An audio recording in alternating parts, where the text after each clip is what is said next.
Welcome back friends, welcome to our study channel move on study. तो friends, आज मैं आप लोगों के सामने रेलवे एनटीपीसी सीबीटी 1 के लिए आप लोगों के बीच में प्लेटफॉर्म बुक का सेट नंबर 29 लेके आऊँ, जो आप लोगों के लिए काफ़ी इंपॉर्टेंस होगा। इससे पहले मैं आप लोगों को बताना चाहता हूँ, आप लोग हमारे चैनल के माध्यम से देखे होंगे, मैं सेट नंबर 28 तक पूरे का पूरे कंप्लीट किया हूँ। और मैं आप लोग से हम्बल रिक्वेस्ट करता हूँ, प्लीज़ सेट नंबर 28 को आप लोग देख लीजिए। सेट नंबर 28 में बहुत सारा मैं एक्सप्लेन करूँगा, मैथमेटिक्स का क्वेश्चन को, चाहे जीएस के क्वेश्चन को, चाहे करंट अफेयर के क्वेश्चन को, बहुत अच्छा मैं बताऊँगा। आप लोग उस वीडियो को जरूर देखिए। चलिए, अब आप लोग के सामने 29 सेट नंबर आ चुका है। तो चलिए, 29 सेट नंबर जो था आप लोग के बीच में मैं पूरे का पूरे डिस्कस करूंगा। तो इससे पहले आप लोग 28 नंबर सेट को जरूर वॉच कीजिए। क्लियर है? तो देखिए, ये 30 था, 30 से पहले हमको 29 को बताना, फिर हम लोग प्रयास करेंगे 30 को ही बताने का। क्लियर है? तो देखते हैं क्वेश्चंस क्या है। ये आप लोग के सामने 30, यही आप लोग का, सॉरी देखिए 29 नंबर सेट आप लोग के बीच आ चुका है। देखिए 28 को मैं बता चुका, इस सेट को पूरे का पूरे डिस्कस किया हूँ। अगर आप लोग देखिएगा तो पूरा मैं दावे के साथ बोलता हूँ, आप लोग काफ़ी हैप्पीएस्ट फील कीजिएगा। चलिए, तो सेट नंबर 29 को स्टार्ट करूँ। देखिए, सबसे पहले मैं इसमें फ्रेंड्स आप लोग का देखिएगा, फर्स्ट पेज में आप लोग का केवल और केवल रीजनिंग का क्वेश्चन दिया है। तो मैं रीजनिंग के क्वेश्चन को स्किप कर रहा हूँ। क्लियर है? डायरेक्टली जो क्वेश्चन स्टार्ट करता हूँ, जीके जीएस से स्टार्ट करता हूँ, ताकि आप लोग को इंटरेस्ट आ जाए। तो देखते हैं, सबसे पहले 15वां नंबर क्वेश्चन स्टार्ट करें। बाकी मैं लास्ट में आऊँगा, तो सारे क्वेश्चन जो शुरू के थे सारे को मैं बता दूंगा। क्लियर है? तो देखता हूँ क्वेश्चन क्या लिख रहा है। फर्स्ट ऑफ ऑल क्वेश्चन लिख रहा हूँ। तो पहला क्वेश्चन लिख रहा है, कच्छ उत्सव में आयोजित किए जाते हैं। तो अल्टीमेटली फ्रेंड्स आप लोगों को मैं बताया था कच्छ उत्सव। तो कच्छ उत्सव कहाँ पे कुछ उत्सव कहाँ पे आयोजित किया था? तो हमेशा याद है, कच्छ उत्सव जो आयोजित किया था वो भुज में। कहाँ पे किया था? भुज में। तो राइट आंसर करेंगे तो ऑप्शन नंबर हम लोग ए को क्लिक करेंगे। हमेशा याद है, कच्छ उत्सव जो मनाया था वो भुज में मनाया था। कहाँ पे? भुज में मनाया था। क्लियर है? बातें करना चाहते कुछ एक्स्ट्रा फैक्ट्स के बारे में। तो गुजरात के कच्छ जिले में सांस्कृतिक महोत्सव रण उत्सव 1 नवंबर 2024 से लेकर 20 फरवरी 2025 तक आयोजित किया जा रहा है। क्लियर है? इसके साथ साथ मैं आप लोगों को बताना चाहता हूँ, ये आप लोगों का कहाँ पे मिला था? तो यानी ये गुजरात के भुज में मनाया था। आई होप आप लोगों को क्लियर हुआ होगा। क्लियर है? वही बातें करना चाहते हैं अहमदाबाद के बारे में। सबसे पहले एक और मेला एक होता है अम्बुवाची मेला। तो मोस्टली फ्रेंड आप लोग पढ़े होंगे असम के। देखिए, असम के गुवाहाटी में एक अम्बुवाची मेला लगता है। ये भी फेमस क्वेश्चन है। क्वेश्चन आता है अम्बुवाची मेला कहाँ लगता है? तो असम के गुवाहाटी में। ये क्वेश्चन फेमस है, आप लोग याद रखिएगा। क्लियर है? वही बात करना चाहते हैं गंगा महोत्सव। तो गंगा महोत्सव प्रत्येक वर्ष कहाँ लगता है? तो ऑलमोस्टली पढ़ेंगे वाराणसी में लगता है। कहाँ पे लिखता है? वाराणसी में गंगा महोत्सव लिखता है। वही अगर क्वेश्चन से यहाँ पे गंगा महोत्सव लगता है। एक आता है गंगा सागर। तो गंगा सागर ग्रुप डी में क्वेश्चन पूछा गया था। तो गंगा सागर कहाँ पे लिखता है? तो याद रखिएगा वेस्ट बंगाल में। यानी वेस्ट बंगाल में कौन सा मेला लगता है? तो गंगा सागर लगता है। क्लियर है? इस चीज़ को आप लोग को ध्यान में रखना पड़ेगा। क्लियर है? चलिए, and very next question is now. और फ्रेंड्स, एक होता खर्ची पूरा। देखिए, एक होता खर्ची पूजा। तो खर्ची पूजा भी कहाँ पे होता है? तो याद रखिए ये होता है आप लोग खर्ची होता है। तो खर्ची पूजा भी जो होता है वह त्रिपुरा में होता है। चलिए, अगला क्वेश्चन रहा, देखते हैं क्वेश्चन नंबर 16 क्या लिख रहा।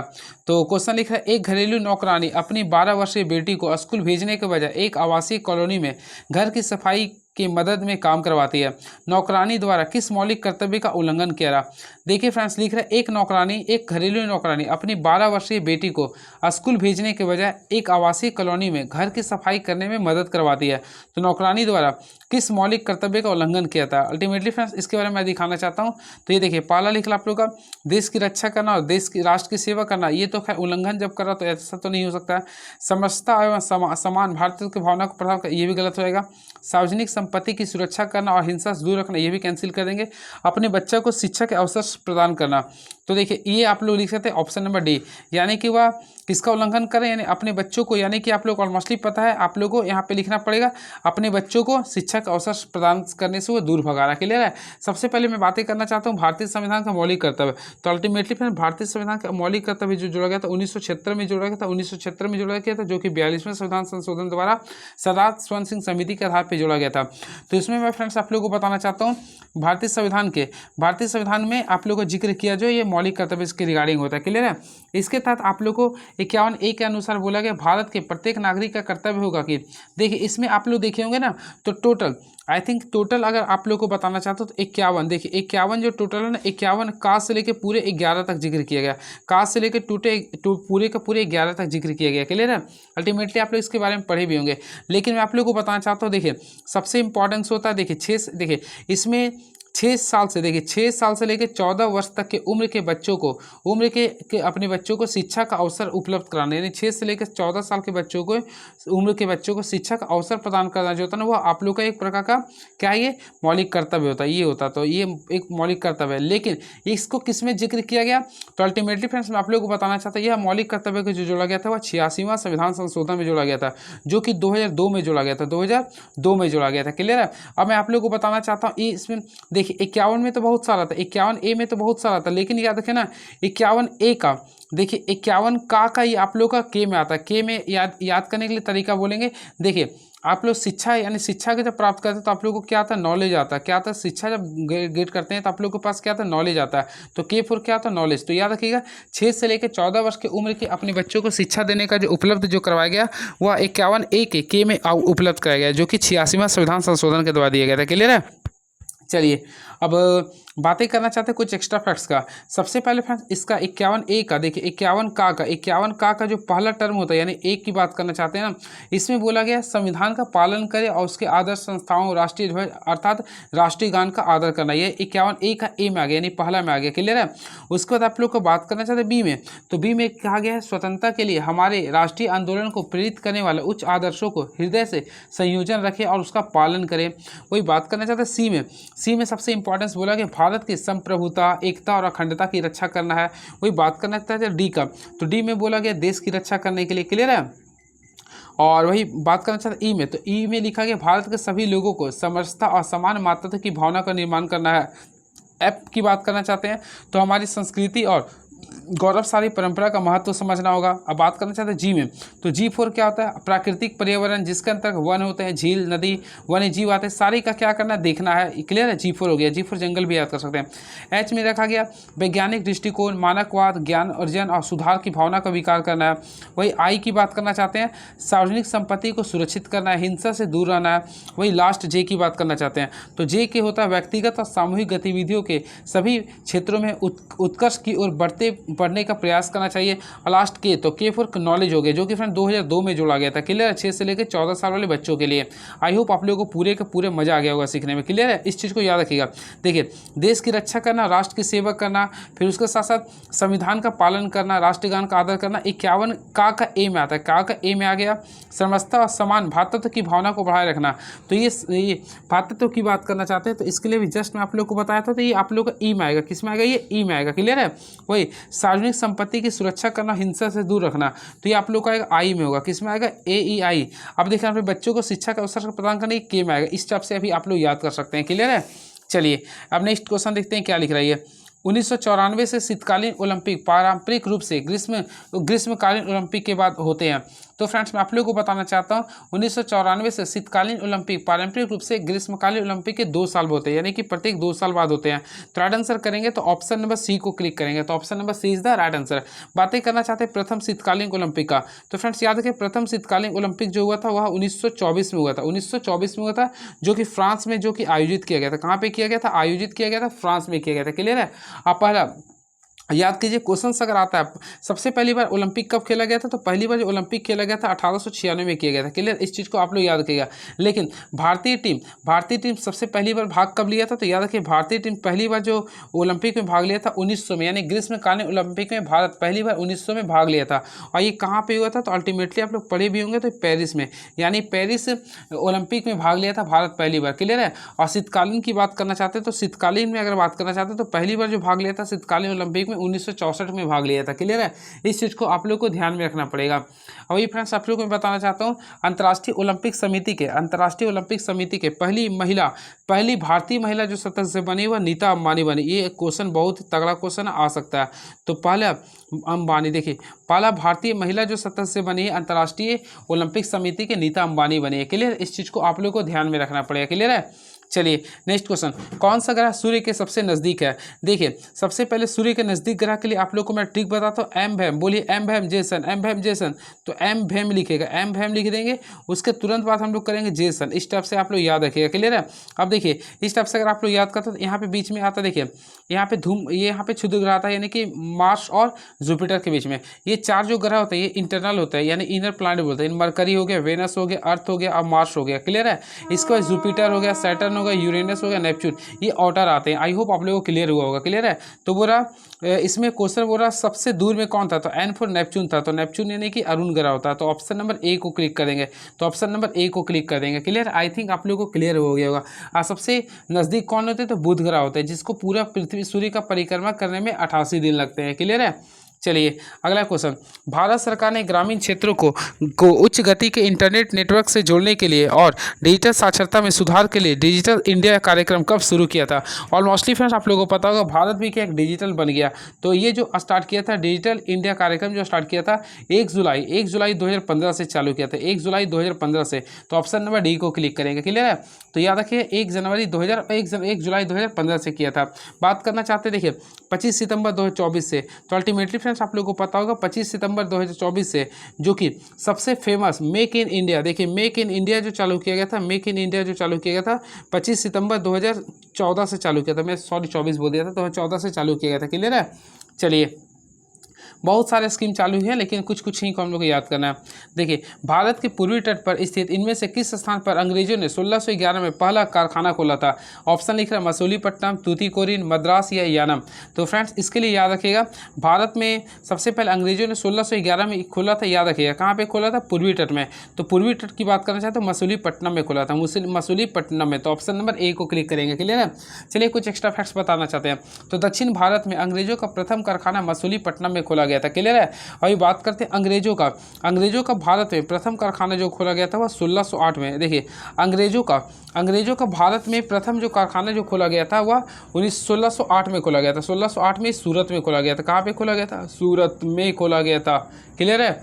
चलिए वही बात करना चाहते हैं और वैसा तो कुछ है नहीं इसमें। चलिए देखते हैं नेक्स्ट क्वेश्चन क्या लिख रही है। आ चुके हैं रीजनिंग का क्वेश्चन में। फ्रेंड्स अभी रीजनिंग वगैरह क्वेश्चन को मैं स्किप कर रहा हूँ, डायरेक्टली मैं सोच रहा हूँ आगे आप लोग का जीएस के क्वेश्चन को बता दूँ। क्लियर है? देखिए वैसे मैं सारे क्वेश्चन को बता दूंगा, आप लोग मेरा पीछे डिस्कशन देखे होंगे क्योंकि आप लोग को ही लिए मैं आप लोग को बता रहा हूँ। देखिए इस सारे को लास्ट में बता दूंगा। कृत्रिम बुद्धिमत्ता के जनक के रूप में किसे जाना जाता है? तो फ्रेंड्स अल्टीमेटली आप लोगों को बताया था कृत्रिम बुद्धिमत्ता के रूप में किसे जानते हैं, तो जैन मैकार्थी को बोलते हैं, जैन मैकार्थी। तो ऑप्शन के अकॉर्डिंग चलेंगे तो ऑप्शन नंबर ए को क्लिक करेंगे। याद रखिएगा कृत्रिम बुद्धिमत्ता के जनक जॉन मैकार्थी को कहते हैं। उन्होंने 1956 में आर्टिफिशियल इंटेलिजेंस शब्द को गढ़ा था। क्लियर है? तो ऑप्शन नंबर ए को क्लिक करेंगे। बातें करना चाहते हैं चार्ल्स बेबेज के बारे में। अल्टीमेटली चार्ल्स बेबेज को कंप्यूटर का पिताजी कहते हैं, यानी चार्ल्स बेबेज को कंप्यूटर का पितामह कहते हैं। बिल गेट्स, तो बिल गेट्स तो काफ़ी फेमस है जो कि माइक्रोसॉफ्ट के साथ संस्थापक रह चुके हैं। और स्टीव जॉब्स की बात करना चाहते हैं, स्टीव जॉब्स जो है ना एप्पल इंक के साथ संस्थापक रहे हैं। देखिए आरएलवी पूर्ण प्रयोज्य प्रक्षेपण यानी आरएलवी तकनीक विकसित करने के लिए कौन सा देश अग्रणी है?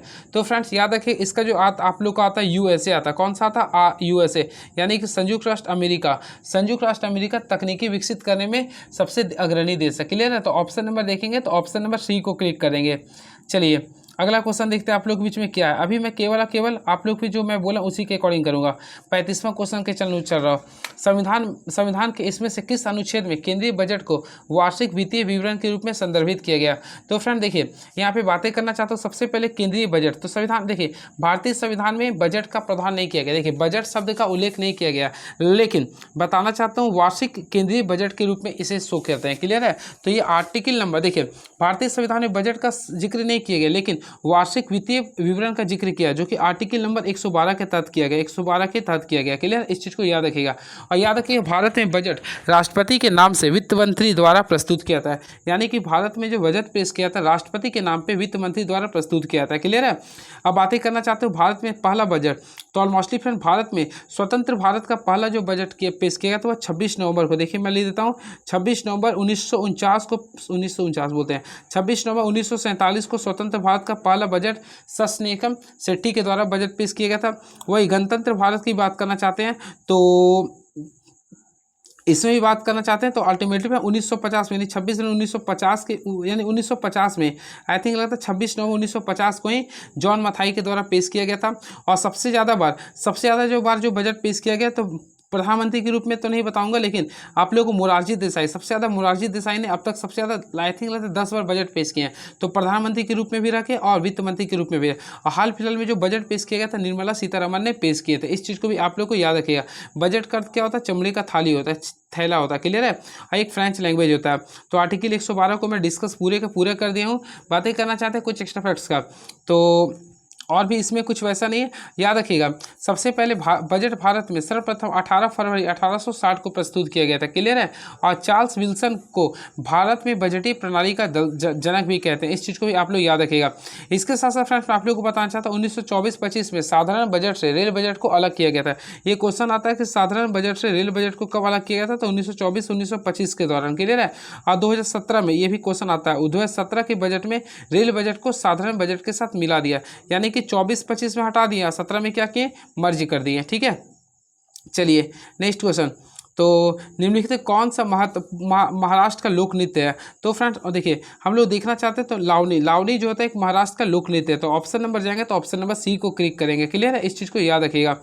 चलिए बात करते हैं बिहू का, तो अल्टीमेटली फ्रेंड बिहू हो गया, बिहू जो होता है, बिहू हो गया, बिछुआ हो गया, नाट पूजा हो गया, महारास हो गया, खेल हो गया, गोपाल हो गया, नागर नृत्य हो गया, कली गोपाल हो गया, बुगु रुम्बा हो गया, अकिया नाट हो गया, ये सारे असम के होते हैं। कहाँ के होते हैं, ये असम के होते हैं, ठीक है। गोपाल उपाल जितना आता है सब असम का होता है।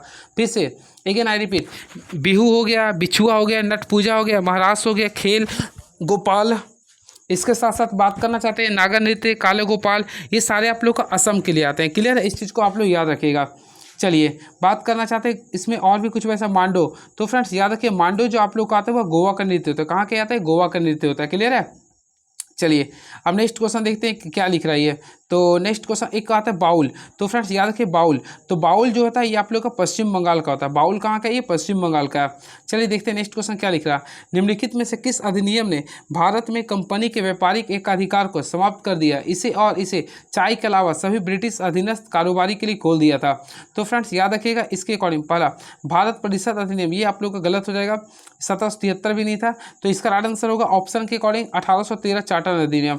तो 1813 का चार्टर अधिनियम ने भारत में कंपनी के व्यापारिक एकाधिकार को समाप्त कर दिया और इसे चाय के अलावा सभी ब्रिटिश अधीनस्थ कारोबारी के लिए खोल दिया था, क्लियर है। इस चीज़ को आप लोग को ध्यान में रखना पड़ेगा, क्लियर है। चलिए बात करना चाहते हैं 1935 के अकॉर्डिंग, तो फ्रेंड्स आप लोग को मैं बताना चाहता हूँ, देखिए यह ध्यान से सुनेगा। भारत शासन अधिनियम 1935 के द्वारा राज्यों में द्वैत शासन को समाप्त हो गया था, द्वैत शासन समाप्त कर दिया था, क्लियर है, और केंद्र में द्वैत शासन लागू हुआ था।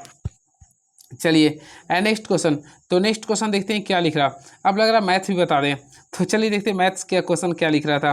देखिए पहला मैथ्स का 34 का क्वेश्चन आप लोगों के सामने ये रहा, 17/sec square theta plus 10 square theta 10 sin square theta plus ये लिख रहा। हम क्या करेंगे, देखिए 17 रहने देंगे, 1/sec square theta equal to क्या लिख सकते हैं, cos स्क्वायर थीटा लिख सकते हैं ना, तो यहाँ पे लिख दिए 17 cos स्क्वायर थीटा प्लस यहाँ पे रहने देंगे 10 sin स्क्वायर थीटा रहने देंगे, क्लियर है।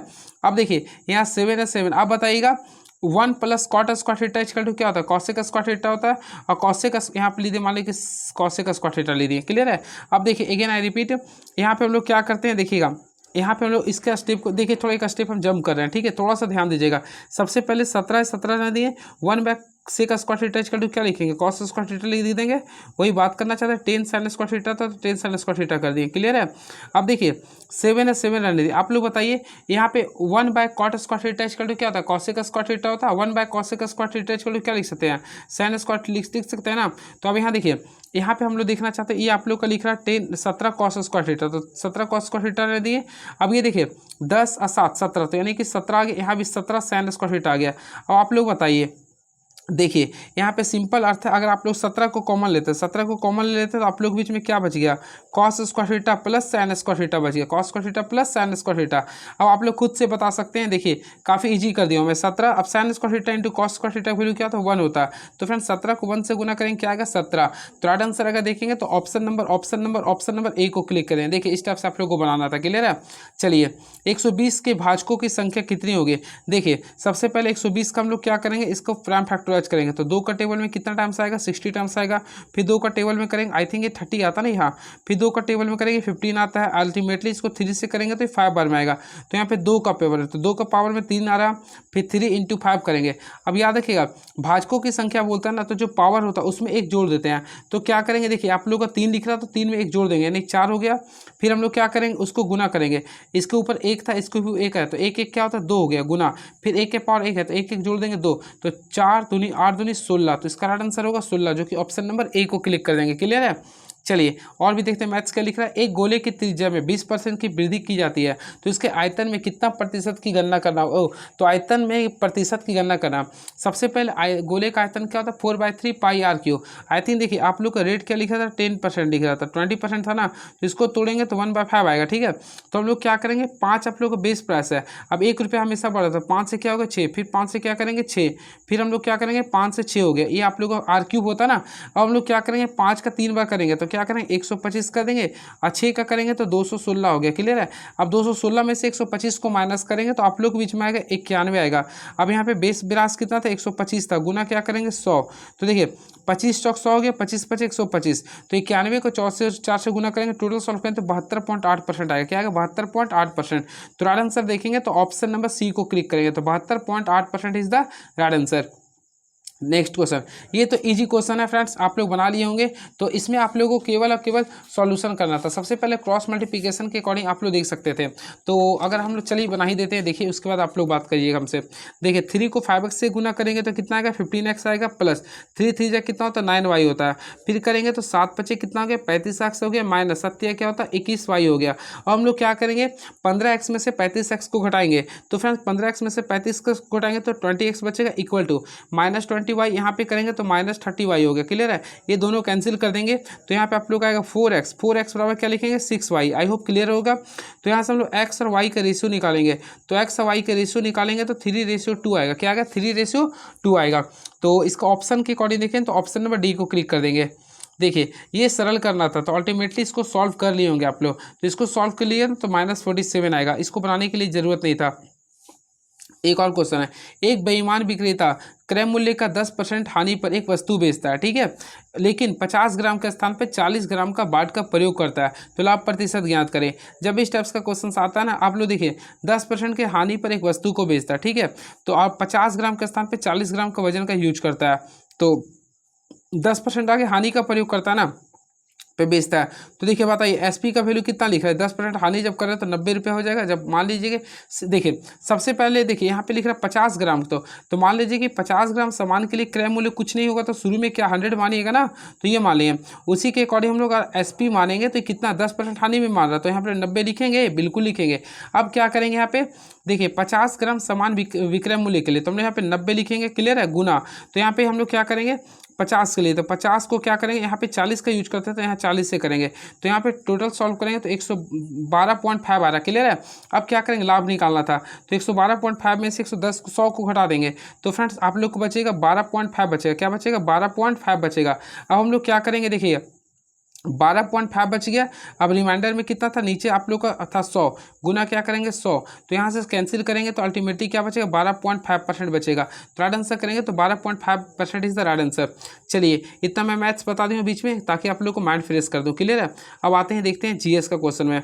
जीएस का या जो भी आएगा उसी को बताऊंगा। देखिए किसने 21 अक्टूबर 1943 को आज़ाद हिंद की अस्थायी सरकार की गठन किया था। काफ़ी पॉपुलर क्वेश्चन है, होपफुली आप लोग मार दिए होंगे क्लिक्स का। तो फ्रेंड्स याद रखिएगा सुभाष चंद्र बोस ने 21 अक्टूबर 1943 को आज़ाद हिंद फौज की अस्थायी सरकार की घोषणा की थी। क्लियर है। तो ऑप्शन नंबर जाएंगे तो ऑप्शन नंबर डी को क्लिक करेंगे। क्लियर है। इस चीज़ को आप लोग को याद होगा। और फ्रेंड्स याद रखिए इसमें 21 सदस्यीय नेताजी ने मंत्रिमंडल का गठन किया था। क्लियर है। इस चीज़ को भी आप लोग को ध्यान में रखना पड़ेगा। चलिए नेक्स्ट क्वेश्चन बात करना चाहता हूँ वीर सावरकर। तो फ्रेंड्स देखिए आज 28 मई है। मैं आप लोग को बताना चाहता हूँ प्रत्येक वर्ष 28 मई को, देखिए आज काफ़ी फेमस डेट है। देखिए 28 मई को प्रत्येक वर्ष वीर सावरकर दिवस मनाते हैं। और ये जो मना रहे हैं 28 मई 2000 लगता है 24 से मना रहे हैं। हाँ 24 नहीं 23 से मना रहे हैं, क्योंकि इसकी जो घोषणा किया गया था महाराष्ट्र के मुख्यमंत्री जो थे कौन थे, अभी भूल क्या था, मोटा सिंधु कोई व्यक्ति थे, उन्होंने घोषणा किया था। ठीक है, महाराष्ट्र का कोई व्यक्ति थे, सिंधु शाह से कुछ नाम था, उन्होंने घोषणा किया था। और 28 मई को वीर सावरकर दिवस भी मनाते हैं। क्लियर है। इसके साथ साथ याद रखिएगा 28 मई हो ना यार, देखिए इसके साथ साथ याद रखिए 28 मई, देखिए काफ़ी इंपॉर्टेंट क्वेश्चन है ये। 28 मई 2023 को, 28 मई 2023 को संविधान सभा यानी कि जो आप लोग देखे होंगे संविधान सदन का उद्घाटन किया गया था, जो नया बना था। क्लियर है, इस चीज़ को भी आप लोग के लिए इंपॉर्टेंस हो गया। बात करना चाहते हैं हम, चलिए नेक्स्ट क्वेश्चन देखेंगे। किस वर्ष में संविधान, निम्नलिखित में से किस वर्ष में संविधान का 100वां संशोधन लागू हुआ था? सबसे पहले फ्रेंड्स, ऑलमोस्टली फ्रेंड्स आप लोगों को पता होगा, भारतीय संविधान में संशोधन का जिक्र किया गया, जो कि आर्टिकल नंबर की बात करना चाहते हैं तो आर्टिकल नंबर 368 में जिक्र किया गया। क्लियर है। और ये जो लिया गया साउथ अफ्रीका से लिया गया। किस देश से लिया गया? साउथ अफ्रीका से लिया गया। क्लियर है। और अभी तक वर्तमान में कुल 106 एमेंडमेंट हो चुका है, यानी कि संशोधन हो चुका है, जिसमें मैं आप लोग को बताना चाहता हूँ 100वां। तो 100वां जो हुआ था आप लोग के लिए बहुत ही इंपॉर्टेंट क्वेश्चन है ये। तो 100वां जो हुआ था 2015 में हुआ था, 2015 में। तो ऑप्शन नंबर सी को क्लिक करेंगे। चलिए इसके बारे में डिस्कस करना चाहते हैं। सबसे पहले याद रखिए डेट के साथ, सबसे पहले वही आज का ही डेट था, याद रखिए 28 मई। देखिए बहुत ही आज फेवरेट डे मेरा तो हो गया। देखिए 28 मई 2015 को, याद रखिएगा 28 मई 2015 को 119वें संविधान संशोधन विधेयक 2013 को मंजूरी मिली थी। और इसी के परिणाम स्वरूप 100वां संविधान संशोधन अधिनियम लाया था। क्लियर है। इसके अकॉर्डिंग क्या हुआ था, भारत और बांग्लादेश के मध्य भूमि सीमा समझौते से संबंधित था। इस चीज़ को आप लोग को पता भी होगा। क्लियर है। चलिए बातें करना चाहते हैं संशोधन के अकॉर्डिंग जो आप लोग करंट में चल रहा। सबसे पहले देखिए 100 से लेकर आप लोग को 106 तक पूरा करवाते हैं। देखिए 100 हो गया, फिर 101 हो गया, अब देखिए 102वां संविधान संशोधन हुआ, फिर देखिए 103वां भी हुआ था, अगेन 104 भी हुआ है, फिर आप लोग को अगेन 105 हुआ, लास्टली आप लोग को 106 हुआ। देखते हैं अगर मेरा रिकॉल हो गया तो मैं सारी को रिकॉल करवा दूंगा। देखते हैं हम। सबसे पहले 100वां आप लोग को मैं बता दिया हूँ, तो भारत बांग्लादेश के मध्य भूमि सीमा समझौता से संबंधित है। क्लियर है। वही बात करना चाहते हैं 120, 101 रुपया। तो देखिए आप लोग कहीं भी जाते हैं या चंदा देते हैं या फिर आप लोग शादी में अगर जो राशि देते हैं 1 रुपया लास्ट में देते हैं तो 101 देते हैं। तो हमेशा जीएसटी के लिए याद रखें, जीएसटी के लिए जो संशोधन हुआ था 101वां हुआ था, जो कि विजय केलकर समिति के द्वारा हुआ था। क्लियर है। वही 102वां जो संशोधन, देखिए 2 लिख रहा ना, तो ऑलमोस्टली फिर 102, तो 102 जो था आप लोग का छूट से संबंधित था, और मोस्टली फिर ये छूट से संबंधित था। क्लियर। एनसीबीसी यानी कि आप लोग पढ़े भी होंगे उसके अकॉर्डिंग था। वही 103 की बात करना चाहते हैं तो इसमें आप लोग को देखिए 3 यानी कि ईडब्ल्यूएस से संबंधित है, यानी ईडब्ल्यूएस को जो छूट मिला तो इसमें 2 आर्टिकल का जिक्र किया गया, यानी 15 का 6 जिक्र किया गया है, और वही 16 का 6 के अकॉर्डिंग आप लोग को ईडब्ल्यूएस को छूट मिला है, आप लोग देखे भी होंगे। और 104 में आप लोग को सबसे पहले एससी और एसटी वाले को देखिए 104वां संविधान संशोधन अधिनियम 2019 के द्वारा एससी और एसटी के लिए लोकसभा और विधानसभा में आरक्षण 10 वर्ष के लिए बढ़ाया गया। क्लियर है। इसके साथ साथ एंग्लो इंडियन जो सदस्य थे, एंग्लो इंडियन के लिए भी समाप्त कर दिया गया। क्लियर। 104वां संविधान संशोधन था। वही बात करना चाहते हैं 105वां का, तो 105वां मेरा माइंड में लगता है स्किप कर गया। वैसे 106वां की बात करना चाहते हैं तो नारी जो अभी नियम हुआ था, नारी वाला जो अभी अधिनियम आया था, तो वह 106वां संविधान संशोधन था। अब 105 में क्या था आप लोग को माइंड में है तो बता सकते हैं। क्लियर है। और इसमें था एनसीबीसी वाला था। क्लियर है, यानी कि पिछड़ा वर्ग आयोग वाला था। और 105 में मेरा माइंड में आ गया, यानी कि फ्रेंड्स 105वां के अकॉर्डिंग आप लोग का था किसी भी राज्य में जाति वगैरह का जो होता अधिकार जो होता वह राज्य सरकार पे थोप कर दिया। क्लियर है। इस चीज़ को भी आप लोग को ध्यान में रखना पड़ेगा। तो ये सारी चीज़ों को मैं पूरे का पूरे डिस्कस कर दिया हूँ। क्लियर है। चलिए, और फ्रेंड्स मैं आप लोग को बताना चाहते हैं, देखिए एंग्लो इंडियन को जो हटाया गया ना, सबसे पहले आर्टिकल नंबर 331 के तहत लोकसभा में एंग्लो इंडियन होते थे। वही विधानसभा में बात किया करते थे तो 333 के अकॉर्डिंग विधानसभा में सारे विधानसभा में एक एंग्लो इंडियन होते थे। Next question, Nanda Devi biosphere reserve किस राज्य में स्थित है? सबसे पहले फ्रेंड्स मैं आप लोगों को बताना चाहता हूँ नंदा देवी कहाँ पे है, तो ऑलमोस्टली आप लोग पढ़ी भी होंगे, काफ़ी अच्छे से पता होगा। तो ये आप लोग का जो उत्तराखंड में, कहाँ पे है? उत्तराखंड में है। तो Nanda Devi biosphere reserve bank Uttarakhand में है। अब मैं आप लोग को बताना चाहता हूँ इसे यूनेस्को की लिस्ट में 1988 में शामिल किया गया था। आ सकता है क्वेश्चन, तो इसको यूनेस्को की लिस्ट में कब शामिल किया गया था? 1988 में शामिल किया गया था यूनेस्को के लिस्ट में। क्लियर है। अब याद रखिए इसके बारे में और वैसे कुछ नहीं है। और उत्तराखंड के 2 यूनेस्को सर जो कि नंदा देवी और फूलों की घाटी राष्ट्रीय उद्यान है। याद रखिएगा फूलों की घाटी भी कहाँ पे? उत्तराखंड में ही है। क्लियर है। इस चीज़ को याद रखिएगा आप लोग। क्लियर है। चलिए, और भारत का प्रथम बायोस्फीयर जो था वह नीलगिरी बायोस्फीयर जो कि 1986 में स्थापित हुआ था। इस चीज़ को भी आप लोग को ध्यान में रखना पड़ेगा। बातें करना चाहते हैं यूनेस्को लिस्ट का, तो फ्रेंड यूनेस्को लिस्ट में अभी वर्तमान समय कुल भारत का कुल कितना जगह को शामिल किया गया, तो कुल 43 जगह को शामिल किया गया, जिसमें आप लोगों को पता होगा 35 फिर 7 और 1 का कॉम्बिनेशन होता है। ठीक है, 7 आप लोगों को प्राकृतिक है, 1 क्या प्राकृतिक और सांस्कृतिक दोनों, 35 क्या सांस्कृतिक, 7 है प्राकृतिक और 1 क्या दोनों मिश्रण। तो एक जो मिश्रण है वह कंचनजंगा था, जिसे 2016 में यूनेस्को लिस्ट में शामिल किया गया। क्लियर है। अब बात करना चाहते हैं, देखिए 39 से आप लोगों को पूरा याद करना पड़ेगा। तो 39 में आप लोगों को बताना चाहते हैं रामप्पा मंदिर जो कि तेलंगाना में पाया था। तो रामप्पा मंदिर को 39वां यूनेस्को लिस्ट में शामिल किया गया था। वही 40वां की बात करना चाहते हैं धौलावीरा को शामिल किया गया था। क्लियर है। वही बात करना चाहते हैं हम लोग 41वां का, तो पश्चिम बंगाल का शांति निकेतन को शामिल किया गया था। वही बात करना चाहते हैं 42 का, तो कर्नाटक के होयसल को, और लास्ट 43 का तो असम के मोइदम को शामिल किया गया। क्लियर है। ये सारी चीज़ों को आप लोग याद रखिएगा। चलिए इसको रीजनिंग को खुद से कीजिएगा, मैं रीजनिंग को आज पूरे स्किप करने के प्लानिंग में आया हूँ। देखिए तो नेक्स्ट क्वेश्चन देखते हैं क्या लिख रहा है ये, क्योंकि मैं लास्ट में आप लोगों को पूरा करंट अफेयर का एक टॉपिक भी बताना हो। ठीक है, चलिए एंट्रोपी की अवधारणा उष्मा यानी थर्मोडायनेमिक्स के किस नियम से संबंधित है। तो फ्रेंड्स याद रखिए, इसमें जो आप लोग का होता है यह उस थर्मोडायनेमिक्स का सेकंड रूल होता है। तो राइट आंसर करेंगे तो उष्मा यानी कि थर्मोडायनेमिक्स का सेकंड रूल, यानी ऑप्शन नंबर सी को क्लिक करेंगे। क्लियर है। चलिए नेक्स्ट क्वेश्चन आ गए। यदि हम किसी वस्तु पर लगने वाला बल को दुगना कर दिया जाए और उसका द्रव्यमान आधा कर दिया तो त्वरण क्या होगा। सबसे पहले हम लोग जाएंगे, देखिए F बराबर क्या होता है एम ए, यानी कि न्यूटन के सेकंड नियम से हम लोग जानते हैं F बराबर क्या होता है एम ए होता है। हम लोग को त्वरण निकालना था, अल्टीमेटली ए बराबर निकालेंगे तो क्या होगा F बाय एम होगा। ठीक है, और हम लोग क्वेश्चन पे फोकस करना चाहेंगे और देखेंगे ए बराबर क्या होता है F बाय एम होता है। अब देखिए क्या लिख रहा, यदि किसी वस्तु पर लगने वाला बल को दुगना करते हैं, तो देखिए यहाँ पे हम लोग बल को क्या करेंगे दुगना, यानी 2F कर देंगे और उसका द्रव्यमान को आधा करेंगे, यानी m बाई क्या करेंगे 2 कर देंगे। तो यहाँ पे सॉल्व करेंगे ना, तो ये 2 तो ऊपर चला जाएगा, यानी कि 4F बाई एम हो जाएगा, 4F बाई एम होगा। क्लियर है। तो वो रहा, तो उसका त्वरण क्या होगा, तो देखिए इसको करेंगे तो 4 गुना हो जाएगा। क्या होगा 4 गुना हो जाएगा। तो राइट आंसर करेंगे तो ऑप्शन नंबर सी को क्लिक कर देंगे। चलिए अगला क्वेश्चन मैथ्स का आ गया। देखिए मैथ्स का मैं बताऊंगा, एक विक्रेता एक वस्तु को 500 रुपये का मूल्य अंकित करता है और उसे 25% की छूट पर बेचता है। यदि वह 65 रुपये का उपहार भी देता है, फिर भी वह 24% का लाभ कमाता है, तो वस्तु का लागत मूल्य क्रय मूल्य ज्ञात करना। कुछ नहीं करना, सबसे पहले हम लोग क्या करें एसपी निकालें। देखिए बेच रहा था ये, तो क्या था 500 रुपये का अंकित मूल्य था, 500 का अंकित मूल्य था। अब इसमें 25% छूट पर बेचता, तो 25% छूट पर बेचता, तो लोग क्या करेंगे 75% निकालेंगे, यहाँ पे निकालेंगे। उसके साथ 65 रुपये उपहार भी देते, माइनस कर देंगे। तो यहाँ पे सॉल्व करेंगे तो 500 का 75% निकालेंगे तो 375 हो गया। 375 माइनस क्या करेंगे 65 को घटा देंगे।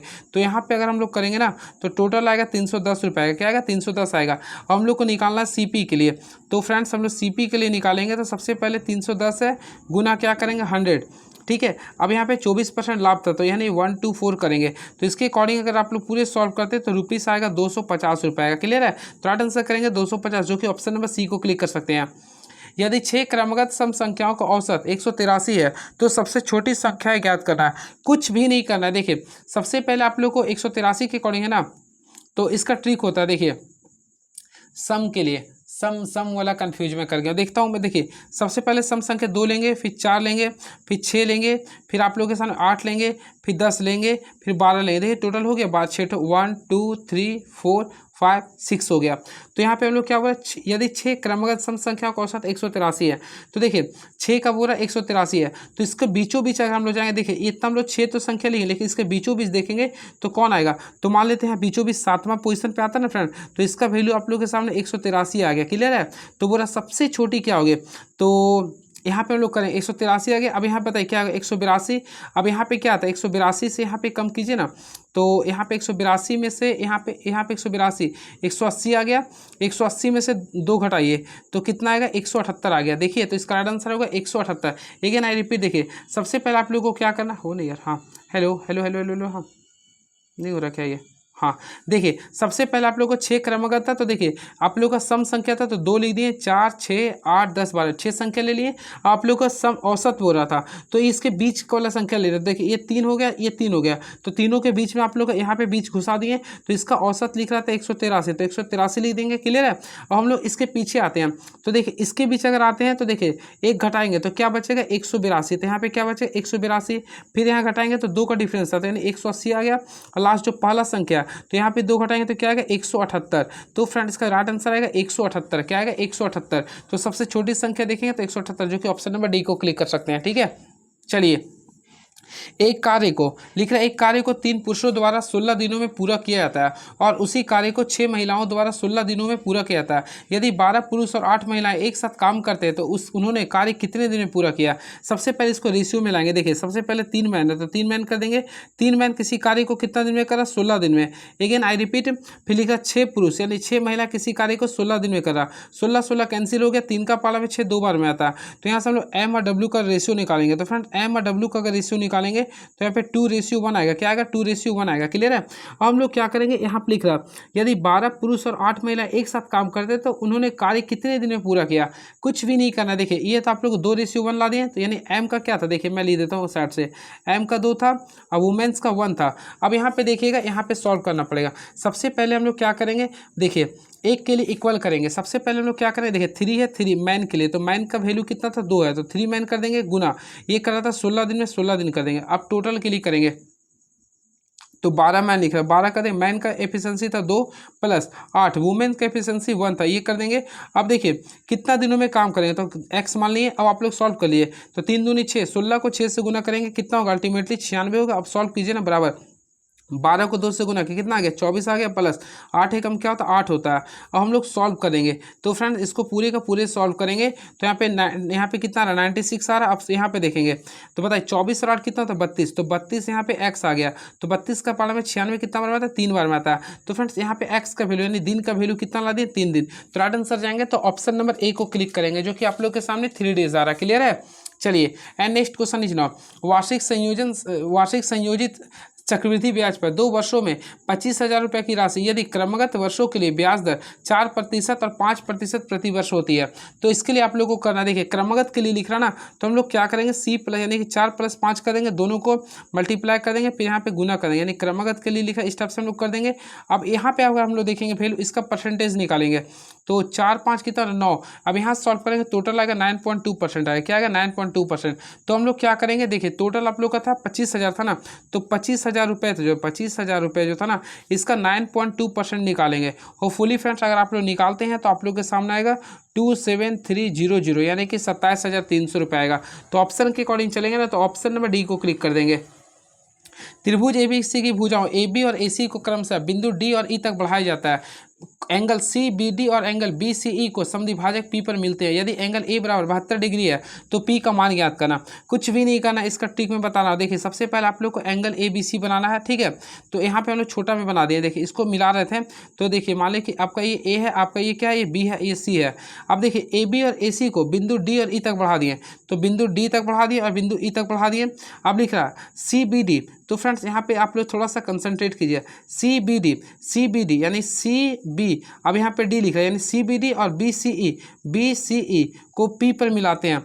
तो फ्रेंड इस हम लोग क्या करेंगे P पे मिला देंगे। देखिए यहाँ पे लोग P पे मिला रहे हैं। क्लियर है। तो यदि एंगल A का वैल्यू 72 लिख रहा तो बोला P का वैल्यू क्या होगा। देखिए आप लोग को मैं बताना चाहता हूँ जब भी स्टेप्स का क्वेश्चन आया तो आगे देखिए नीचे अगर रहेगा तो 90 कर दीजिएगा माइनस आप लोग का एंगल A का हाफ कर दिया तो 72 का आधा क्या होता है 36 करते हैं। तो 90 में से 36 को माइनस करेंगे तो अल्टीमेटली क्या बचेगा 54 डिग्री। ये होता तरीका। तो राइट आंसर करेंगे तो 54 डिग्री था राइट आंसर। तो ऑप्शन नंबर C को क्लिक कर देंगे। नेक्स्ट क्वेश्चन, एक कार एक समान चाल से किसी दूरी को 16 घंटे में तय करती है। यदि चाल 20 किलोमीटर प्रति घंटा बढ़ा दिया जाए तो यह दूरी 12 घंटे में तय की जा सकती है। तो कार द्वारा तय की गई दूरी क्या होगी। कुछ नहीं करना, केवल सॉल्व करना है इसको। देखिए सबसे पहले क्या करना है, कुल दूरी ज्ञात करना है। तो हम क्या करते हैं यहाँ पे देखिए सबसे पहले समय बराबर क्या होता है दूरी बटा चाल। तो यहाँ पे समय लिख रहा है आप लोग का 12 लिख रहा है तो 12, तो समय दूरी बटा चाल। तो फ्रेंड दूरी तो यहाँ पे नहीं लिख रहा तो पहला लिखा समय दूरी बटा चाल होता है ना। तो यहाँ पे लिखेंगे हम लोग क्या करेंगे, देखिए सबसे पहले हम लोग क्या करेंगे एक काम करते हैं, देखिए कुल दूरी निकालना है। तो एक कार एक समान चाल से किसी दूरी को 16 घंटे में तय करती है, ठीक है। यदि चाल 20 किलोमीटर प्रति घंटा बढ़ा दी है तो यह दूरी 12 घंटे में तय की जा सकती है, ठीक है। तो कार द्वारा तय की गई दूरी ज्ञात करना है। तो सबसे पहले मान ली कार की चाल x किलोमीटर, ठीक है। तो कुल दूरी क्या होगा, तो यहाँ पे चाल था कितना, चाल दूरी बराबर क्या होता है चाल गुना समय होता ना। तो यहाँ पे चाल देखेंगे, चाल तो चाल यानी स्पीड कितना है, स्पीड तो वैसा नहीं लिख रहा है यहाँ पे मिस्टेक है क्वेश्चन में, क्या ये तो यहाँ पे मिस्टेक लग रहा है। वैसे देखिए मैं आप लोग को एक और तरीका से बताते हैं कि सबसे पहले समय को इक्वल करेंगे, तो समय बराबर क्या होता है, दूरी बटा चाल होता है। तो ये यहाँ पे 12 घंटा कर दिए, क्लियर है। अब यहाँ पे करेंगे तो 16 इंटू एक्स कर देंगे। अब यहाँ पे टोटल दोनों को ऐड कर देंगे, यानी कि देखिए एक्स प्लस क्या करेंगे 20। तो अब देखिए सॉल्व कीजिएगा तो यहाँ पे क्या होगा 12x प्लस 12 दूनी क्या होगा 24, यानी 240 बराबर क्या करेंगे 16x। तो 16x में से 12x को घटाएंगे 4x, 4x का वैल्यू 240 आ गया। तो x का वैल्यू देखेंगे तो 60 आ गया। क्या आ गया 60 आ गया। तो यहाँ पे 60 नहीं लाना था, आपको निकालना था कुल दूरी। तो 60 को 16 से गुना करेंगे तो अल्टीमेटली राइट आंसर होगा 960 किलोमीटर। तो फ्रेंड राइट आंसर करेंगे तो 960 किलोमीटर, जो कि ऑप्शन नंबर जाएंगे तो ऑप्शन नंबर बी को क्लिक कर देंगे। शास्त्रीय कर्नाटक संगीत में ताल को क्या कहा जाता है? तो हमेशा याद रखिए शास्त्रीय कर्नाटक नृत्य में ताल को लय कहते हैं। क्या कहते हैं? लय कहते हैं। तो ऑप्शन नंबर डी को क्लिक कर देंगे। क्लियर है। बात ही करना चाहते हैं भारत में कुल कितने शास्त्रीय नृत्य है? तो फ्रेंड्स याद रखिए कुल 9 है। कितना है? 9 है। बहुत सारे बुक में लिखता होगा 8, लेकिन मैं आप लोगों को बताना चाहता हूँ 6 नृत्य को भी जोड़ दिया गया। क्लियर है। संस्कृति मंत्रालय के अकॉर्डिंग 6 नृत्य को भी जोड़ दिया गया, लेकिन आप लोग को 6 नृत्य को जोड़ दिया संस्कृति मंत्रालय के अकॉर्डिंग, ठीक है। लेकिन साहित्य अकादमी के अकॉर्डिंग नहीं जोड़ा गया। ये आप लोग को ध्यान में रखना पड़ेगा। और आप लोग जानते होंगे कौन कौन सा, कल ही में बताया था सबसे पुराना भरतनाट्यम होता है। सार्क का पूरा नाम क्या है? देखिए सार्क को हिंदी में लोग दक्षेस भी बोलते हैं। क्या बोलते हैं? दक्षेस भी बोलते हैं। तो इसका पूरा नाम होता है, देखिए अगर हम लोग लिखते हैं सार्क तो देखिए इसमें काफ़ी अच्छा फुल फॉर्म होता है, SAARC होता है। तो देखिए एस इसका होता है साउथ एशिया, देखिए एस फोर होता है साउथ, ए फोर होता है एसोसिएशन, साउथ एशियन एसोसिएशन। फिर लिखते हैं हम लोग रीजनल कॉर्पोरेशन, जो कि ऑप्शन नंबर डी को क्लिक करेंगे। आई थिंक फ्रेंड्स सार्क का फुल फॉर्म होता है south Asian association of regional corporation, जो कि ऑप्शन नंबर डी को क्लिक कर सकते हैं। बातें करना चाहते हैं सार्क के बारे में। देखिए सबसे पहले सार्क SAARC लिखेगा, ठीक है। तो सार्क का फुल फॉर्म बता दिए। सबसे पहले सार्क का जो गठन किया गया था वो हमेशा याद रखिएगा 8 दिसंबर को किया गया था। 8 दिसंबर 1985 को किया गया था। 8 दिसंबर 1985 को किया गया था। बांग्लादेश की राजधानी ढाका में किया गया था। क्लियर है। लेकिन इसका मुख्यालय कहाँ है? तो कोलंबो में। कहाँ? सॉरी कोलंबो में, काठमांडू में शायद। हाँ काठमांडू, कन्फ्यूज कर गया इसका मुख्यालय। तो फिर इसका मुख्यालय पक्का बोल रहा हूँ काठमांडू में, यानी नेपाल के राजधानी काठमांडू में। इस चीज़ को कंफर्म है बोलना, ठीक है। काठमांडू में इसका मुख्यालय है। क्लियर, इस चीज़ को याद रखिएगा। बात करना चाहते हैं इसमें कुल देश कितना है, तो देखिए थोड़ा सा इसका ट्रिक याद करिए। MBBS पीना याद कर लीजिए, MBBS पीना याद कर लीजिए, कभी ना भूलिए। देखिए M4 हो गया, देखिए यहाँ पे याद करते हैं। देखिए M4 हो गया आप लोग का मालदीव, M4 मालदीव होता है, B4 भूटान होता है, फिर B4 बांग्लादेश होता है, S4 Sri Lanka, P4 Pakistan, I4 India, N4 Nepal, A4 Afghanistan. और अफगानिस्तान सबसे न्यूएस्ट है, ये आप लोग का 2007 में इसको ऐड किया गया था। क्लियर है, इस चीज़ को भी आप लोग को ध्यान में रखना पड़ेगा। क्लियर है। चलिए बातें करना चाहते हैं और भी कुछ लिख रहा क्या? नहीं। तो नेक्स्ट क्वेश्चन, ओपेक का स्थापना कब हुआ था फ्रेंड? तो ओपेक का स्थापना हुआ था 1960 में। एक होता आसियान, तो आसियान का स्थापना हुआ था 8 अगस्त 1967 में हुआ था। और आसियान में आई थिंक अभी 10वां देश है। तो 10वां देश कौन बना? तो इक्वाडोर बना। इस चीज़ को भी आप लोग पढ़े भी होंगे। सॉरी बेलारूस बना। कौन बना है? बेलारूस बनाया। चलिए नेक्स्ट क्वेश्चन, अंग्रेजों द्वारा कौन सा अधिनियम बनाया गया था जो आगरे यात्रियों के निर्माण में बिक्री, अधिकार और परिवहन के लिए नियंत्रित करता था? तो फ्रेंड्स का राइट आंसर करेंगे ना, तो भारतीय शस्त्र अधिनियम 1878 बनाया था। भारतीय शस्त्र अधिनियम 1878, जो कि ऑप्शन नंबर ए को क्लिक कर देंगे। क्लियर है। चलिए एंड नेक्स्ट क्वेश्चन, तो नेक्स्ट क्वेश्चन देखते हैं क्या लिख रहा है, उसी के अकॉर्डिंग मैं आप लोगों को बताऊंगा। क्लियर है। चलिए तो लिख रहा भारत का ऐसा कौन सा उन्नत मौसम उपग्रह है जिसे उन्नत प्रतिबिंब प्रणाली और वायुमंडलीय सौंदर्य के साथ तैयार किया था? तो फ्रेंड इसका राइट आंसर होगा इनसैट 3D। क्या होगा? INSAT 3D। याद रखिएगा इनसैट 3D एक ऐसा उन्नत मौसम उपग्रह है जिसे उन्नत प्रतिबिंब प्रणाली अर्थात इमेजिंग सिस्टम और ध्वनित सौंदर्य के साथ तैयार करते हैं। क्लियर है। तो ऑप्शन नंबर जाएंगे तो ऑप्शन नंबर ए को क्लिक कर देंगे। आई होप आप लोग क्लियर हुआ होगा। चलिए नेक्स्ट क्वेश्चन, तो नेक्स्ट क्वेश्चन देखते हैं क्या लिख रहा। और फ्रेंड बात करना चाहते हैं इनसैट 3D। तो इनसैट 3D मौसम उपग्रह का प्रक्षेपण जो था श्रीहरिकोटा के सतीश धवन केंद्र से किया गया था। चलिए ये रहा 58 क्वेश्चन, देखते हैं 59वां क्या लिख रही है। तो आ चुके हैं, निम्नलिखित में कौन सी खारे पानी की झील है? तो फ्रेंड देखिए आप लोग को ऑप्शन के अकॉर्डिंग चलना है। सबसे पहले सांबर झील, तो अल्टीमेटली आप लोग को पता होगा सांबर झील कहाँ पे? राजस्थान में। ये आप लोग को खारे पानी का झील है, ठीक है। डल झील कहाँ पे? तो ये जम्मू कश्मीर में, क्लियर है। और ये गहरा झील है, तो ये आप लोग को कैंसिल कर देंगे। वुलर झील, तो वुलर झील तो आप लोग जानते हुए कहाँ पे? तो एशिया के सबसे मीठे पानी का झील है। ये भी कहाँ पे है? तो ये जम्मू कश्मीर में है। है। और चिल्का झील, तो चिल्का झील फ्रेंड्स आप लोग का उड़ीसा में, क्योंकि चिल उड़ता है इस टाइप से याद रखेगा। तो ये भी आप लोग के खारे पानी का, तो ए और डी करेंगे। तो ऑप्शन के अकॉर्डिंग करेंगे तो ऑप्शन नंबर बी को क्लिक करेंगे, यानी ऑप्शन नंबर ए बी को, जो कि ए और डी है। चलिए कुछ एक्स्ट्रा फैक्ट्स बताते हैं। सबसे पहले सुनिए, सांभर झील, देखिए मैं अगेन आई रिपीट, सांभर झील और चिल्का झील दोनों आप लोग का भारत का एक खारे पानी का झील है। बात करना चाहते हैं सांभर झील का है, तो सांभर झील आप लोग को मैं बताना चाहता हूँ राजस्थान में। कहाँ पे? ये राजस्थान में, यानी कि भारत के राजस्थान में। वही चिल्का झील, देखिए आप लोग को पता होगा चील क्या होता है? उड़ता है, इसलिए ये कहाँ पे है? उड़ीसा में। आई होप आप लोग अब जिंदगी में कभी नहीं भूलिएगा। क्लियर है? इस चीज़ को आप लोग को याद हो गया होगा। वही बात करना चाहते हैं कुछ एक्स्ट्रा फैक्ट्स का। तो फ्रेंड्स आप लोगों को मैं बताना चाहता हूँ 1990 में रामसर सम्मेलन के तहत इसे महत्वपूर्ण अंतर्राष्ट्रीय महत्व की आर्द्रभूमि के रूप में भी सूचीबद्ध किया गया था। क्लियर? 1990 में। क्लियर? इस चीज़ को भी आप लोग को पता होगा। क्लियर है? और चिल्का एशिया का सबसे बड़ा और विश्व का दूसरा सबसे बड़ा तटीय यानी लैगून झील है, जो कि उड़ीसा राज्य में आता है। और मैं आप लोग को बताना चाहता हूँ चिल्का झील को 1981 में, चिल्का झील को 1981 में रामसर सम्मेलन में शामिल किया गया था। ये भी आप लोग को पता होगा, रामसर सम्मेलन में 1981 में शामिल किया गया था। क्लियर है? और ये भारत का पहला रामसर सम्मेलन के तहत अंतर्राष्ट्रीय महत्व की पहला भारतीय आर्द्रभूमि नामित किया था। यानी भारत का पहला रामसर साइट्स का नाम क्या है? तो चिल्का झील है, जिसको कब शामिल किया गया था? 1981 में। क्लियर है? और अभी रामसर साइट्स कुल कितना है? तो 89 है, याद रखिएगा। अभी भारत में कुल कितना? 89 है। इस चीज़ को भी आप लोग को पता होगा। क्लियर है? चलिए नेक्स्ट क्वेश्चन, निम्नलिखित में से अशोक के कौन से शिलालेख में पशु बलि का प्रतिबंध का घोषणा की गया? तो फ्रेंड्स अगर आप लोग अशोक का शिलालेख नंबर पहला ही अगर आप लोग पढ़ते हैं ना, तो उसमें डायरेक्टली लिख दिया पशु बलि पर प्रतिबंध कर दिया। तो ऑप्शन नंबर ए को क्लिक करेंगे। क्लियर है? अल्टीमेटली फ्रेंड्स बात करना चाहते हैं अशोक के बारे में। सबसे पहले देखिए अशोक किसका पुत्र था? तो आप लोग पढ़े होंगे बिंदुसार का था। किसका था? ये बिंदुसार का था। क्लियर है? अशोक जो थे ना, देखिए सबसे पहले क्वेश्चन NTPC में आया था, CBT 2 में आया था मेंस में।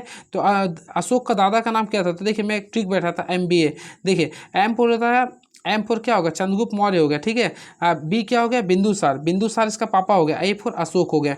तो चंद्रगुप्त मौर्य थे। क्लियर? इस चीज़ को आप लोग पढ़े भी होंगे। ठीक है? तो और इसका वैसे मैं बताना चाहता हूँ अशोक का राज्याभिषेक कब हुआ था? तो राज्याभिषेक जब हुआ था 269 BC में हुआ था। इस चीज़ को याद रखिएगा। और इससे पहले अशोक उज्जैन का राज्यपाल था। क्लियर है? याद रखिएगा। और अशोक ने अशोक के अभिलेखों को सर्वप्रथम जेम्स प्रिंसेप ने पढ़ा था, जो कि 1837 में पढ़ा था। इस चीज़ को भी याद रखिएगा। क्लियर है? और अभिषेक का सबसे बड़ा अभिलेख कौन सा है? तो आप लोग कमेंट बॉक्स में लिखिएगा। तो अभिषेक यानी अशोक का सबसे लंबा अभिलेख 7वां अभिलेख था।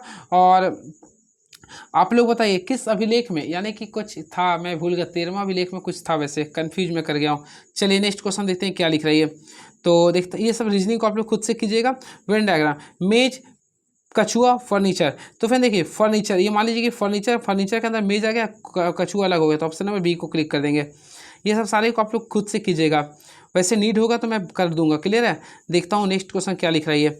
तो नेक्स्ट क्वेश्चन आप लोगों के सामने ये रहा, ये सब स्किप में कर रहा हूँ। देखिए एक रेडियोधर्मी नाभिक एक्स, देखिए आप लोग का लिख रहा है 72 से लिख रहा है 180। सबसे पहले जब भी इस टाइप्स का क्वेश्चन आता है तो आप लोग ध्यान से बनाइएगा। देखिए इसमें बोला ना अल्फा बीटा, इसमें लिखा है द्रव्यमान संख्या परमाणु संख्या क्या होगा? देखिए जब भी इस टाइप से होता है ना, तो आप लोग X4 का बोल रही है, टफ क्वेश्चन कर दिया ये, इसको अभी मैं नहीं बताऊंगा, सॉरी। अभी देखिए ये क्वेश्चन भी अच्छा क्वेश्चन है। लिख रहा है 1-2 kg द्रव्यमान के एक गुटका घर्षण रहित क्षैतिज सतह पर 5 मीटर प्रति सेकंड के वेग से गतिमान है। अब इस गुटके पर गति की दिशा 10 न्यूटन का बल पर 2 सेकंड के लिए लगाया जाता है। तो इस समयांतराल में गुटके का संवेग में परिवर्तन क्या होगा? हमेशा याद रखिएगा संवेग में परिवर्तन की दर, यानी कि जे निकालना है। ठीक है?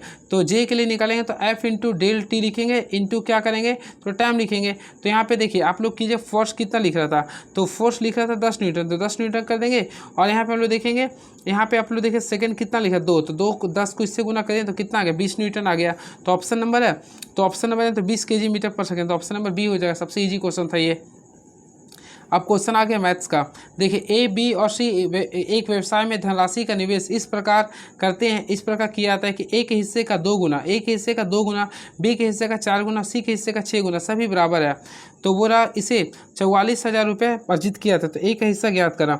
सबसे पहले देखिए ए का दोगुना, तो ए का दोगुना करेंगे। अब बी का क्या लिख रहा, तो बी का 4 गुना, तो बी का 4 गुना करेंगे। और सी का कितना लिख रहा, 6 गुना। ये आपस में बराबर है। तो बोला ए बी सी के निवेश का अनुपात क्या होगा, तो ए का करेंगे तो 1/2 आएगा, बी का करेंगे तो 1/4 आएगा, और सी का करेंगे तो 1/6 आएगा। क्लियर है। अब यहाँ से हम लोग क्या करेंगे, इसको हम लोग इक्वल करेंगे। तो अल्टीमेटली फिर एलसीएम लेंगे, तो यहाँ पे सबसे बड़ा संख्या 12 से गुना कर देंगे। तो हम लोग 12 से अगर गुना करते हैं तो ये आप लोग का 6 आएगा, 6 रेशियो, फिर आएगा 3 2, यानी कि ए बी सी का जो रेशियो आ रहा है 6। सबसे पहले 6 है, फिर कितना 3 है, फिर कितना 2 है। एक ही लाभ बता रहा। तो फ्रेंड देखिए एक ही लाभ बोला ना, टोटल कितना था, तो देखिए 44,000 था। तो 44,000 कर देंगे। आप लोग को टोटल गिना गया, तो 6 3 9 और 9 2 11।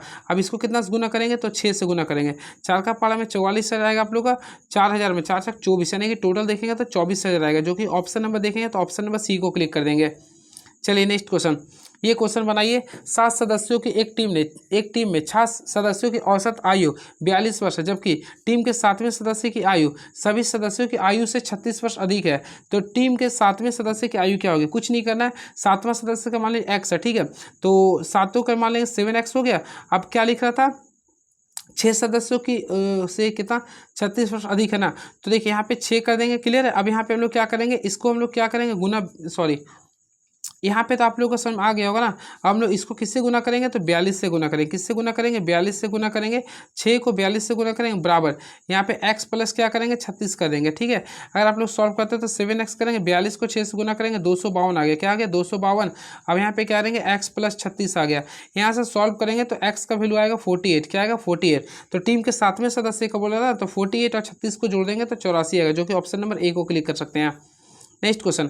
एक मोटर बोट जिसकी स्थिर जल में चाल 15 किलोमीटर प्रति घंटा और धारा के अनुकूल 50 किलोमीटर जाने और वापस आने में 7 घंटे 30 मिनट का समय लगता है, तो धारा की चाल क्या होगा।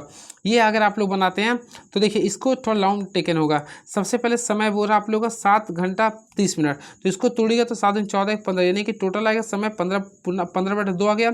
अब यहाँ देखिए दूरी कितना था 50 था। अब आने के लिए तो यहाँ पे शुरू में जल की चाल लिख रहा था 15, अगला का तो नहीं पता, तो हम लोग मान लेते धारा की चाल y मान लेते, दोनों को शुरू में सम करेंगे, बिल्कुल करेंगे। फिर देखिए दूरी तो आप लोग को 50 ही रहेगा, फिर हम लोग क्या करेंगे 15, यहाँ पे क्या करेंगे -y। अब यहाँ पे हम लोग सॉल्व करेंगे। तो फ्रेंड्स आप लोग यहाँ पे वैल्यू पुट करके देखिएगा, y की जगह पे कौन सा वैल्यू पुट कीजिएगा कि 15/2 आ जाएगा। तो हम लोग y की जगह पर अगर आप लोग 5 पुट करते तो आप लोग का आंसर आ जाएगा। ठीक है। तो राइट आंसर करेंगे तो ऑप्शन नंबर ए हो जाएगा आंसर। चलिए बस कुछ नहीं है, थोड़ा सा और है, दिखा देता हूँ आज। चलिए इसमें आप लोगों को के की मान निकालना है। तो फ्रेंड्स इसमें आप लोग के की मान निकालिएगा। तो देखिए इसको हम लोग सॉल्व ही कर देते हैं ताकि आप लोगों को कन्फ्यूजन ना हो। देखिएगा इसमें हम क्या करते हैं, भागा दीजिएगा ना, तो यहाँ पे आएगा आप लोग को 11 गुना के आ गया माइनस 3 3 9 आ गया, फिर 6 6 36 आ गया। 36 में से यहाँ पे 6 6 36 आ गया, 7 5 35 आ गया, प्लस क्या लिखेंगे के स्क्वायर। अब यहाँ का वैल्यू देखेंगे 1, तो 11 के में से 9 घटा देंगे, यहाँ पे ये करेंगे तो टोटल अगर सॉल्व कीजिएगा ना तो के का जो वैल्यू आएगा आप लोगों के सामने 10 आएगा। क्या आएगा 10, तो ए का 10, यानी ऑप्शन नंबर सी को क्लिक कर देंगे। चलिए इसको बनाइए। यहाँ पे क्वेश्चन लिख रहा 5 रुपये 2 रुपये और 1 रुपये के सिक्कों को पी को 100 रुपये में भुगतान करता है। भुगतान के लिए उपयोग किए गए सिक्कों की संख्या 40 है, तो भुगतान में 5 रुपये के वर्ग के सिक्कों की संख्या क्या होगी, इसको आसानी से बना लीजिएगा। ठीक है। तो इसको अगर आप लोग बनाइएगा तो ऑप्शन नंबर आप लोग का आएगा डी आ जाएगा, नहीं 13 आएगा। चलिए निम्नलिखित में कौन सी घटना 1950 में घटी थी। देखिए सबसे पहले ऑप्शन के अकॉर्डिंग चलते हैं। औद्योगिक नीति का संकल्प। तो फ्रेंड्स औद्योगिक नीति का जो संकल्प हुआ था, आई थिंक रामायण में तो ये नहीं है। औद्योगिक नीति का संकल्प कब आया था, तो मैं कंफ्यूज कर गया। औद्योगिक नीति का संपर्क है, ठीक है, इसमें अभी मैं कंफ्यूजन हूँ। राष्ट्रीय कृषि नीति नियम, तो राष्ट्रीय कृषि नीति नियम, तो फ्रेंड राष्ट्रीय कृषि नीति नियम भी जो आया था ये आप लोग का बहुत देर बाद आया था। तो इसका जो आया था आई थिंक लगता है 1952 में आया था। हाँ बिल्कुल 1952 आया था।